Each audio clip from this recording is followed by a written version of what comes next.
ಎಲ್ಲರಿಗೂ ನಮಸ್ಕಾರ. ಕಾವ್ಯಾಸ್ ಫುಡ್ ಪ್ಯಾರಡೈಸ್ಗೆ ಸ್ವಾಗತ. ಇವತ್ತಿನ ವಿಡಿಯೋದಲ್ಲಿ ಪುದೀನ ಚಟ್ನಿ ಅಂದರೆ ಹಲವಾರು ಚಾಟ್ಸ್ಗಳಿಗೆ ಯೂಸ್ ಮಾಡುವಂತಹ 50ಕ್ಕೂ ಹೆಚ್ಚು ತಿಂಡಿಗಳಿಗೆ ಅಂದರೆ ಚಾಟ್ಸ್ಗಳಿಗೆ ಇದನ್ನು ಉಪಯೋಗಿಸ್ಕೊಳ್ಬಹುದು. ಬನ್ನಿ ಈ ಪುದೀನ ಚಟ್ನಿಯನ್ನು ಹೇಗೆ ಮಾಡೋದು ಅಂತ ನೋಡೋಣ. ಇಲ್ಲಿ ಒಂದು ಮುಷ್ಟಿ ಆಗುವಷ್ಟು ಪುದೀನ ಎಲೆಗಳನ್ನು ತಗೊಂಡಿದ್ದೀನಿ. ಕಡ್ಡಿಯನ್ನು ತಗೊಂಡಿಲ್ಲ, ಬರೀ ಎಲೆಗಳನ್ನು ಮಾತ್ರ ತಗೊಂಡಿದ್ದೀನಿ. ಕಡ್ಡಿ ಸಮೇತ ಕೊತ್ತಂಬರಿ ಸೊಪ್ಪನ್ನು ಒಂದು ಮುಷ್ಟಿ ಆಗುವಷ್ಟು ತೆಗೆದ್ಬಿಟ್ಟು ಎಲ್ಲನೂ ಚೆನ್ನಾಗಿ ತೊಳೆದ್ಬಿಟ್ಟು ಇಟ್ಕೊಂಡಿದ್ದೀನಿ.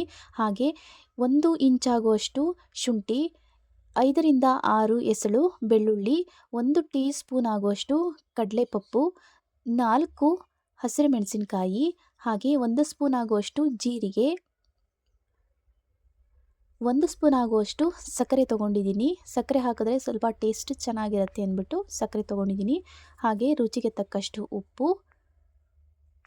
ಇದಾದಮೇಲೆ ಎಲ್ ಜಿ ಅವರ ಹಿಂಗನ್ನು ತೊಗೊಂಡಿದ್ದೀನಿ. ಹಿಂಗಾದಮೇಲೆ ನಾನು ಇಲ್ಲಿ 3/4 ಟೇಬಲ್ ಸ್ಪೂನ್ ಆಗುವಷ್ಟು ಚಾಟ್ ಮಸಾಲ ಪೌಡರನ್ನು ತೊಗೊಂಡಿದ್ದೀನಿ.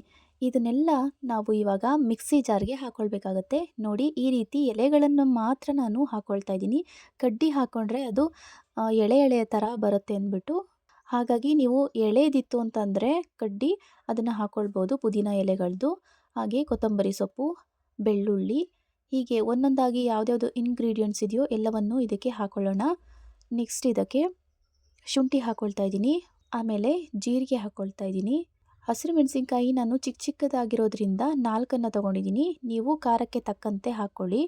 ನೆಕ್ಸ್ಟ್ ಇದಕ್ಕೆ ಸಕ್ಕರೆಯನ್ನು ಹಾಕ್ಕೊಳ್ತಾ ಇದ್ದೀನಿ. ಇದು ಉಪ್ಪು ಹುಳಿ ಖಾರ ಜೊತೆಗೆ ಸ್ವಲ್ಪ ಸಕ್ಕರೆಯನ್ನು ಆ್ಯಡ್ ಮಾಡಿದ್ರೆ ತುಂಬ ಟೇಸ್ಟಾಗಿ ಬರುತ್ತೆ, ಹಾಗಾಗಿ ಹಾಕ್ಕೊಳ್ತಾ ಇರೋದಿದು.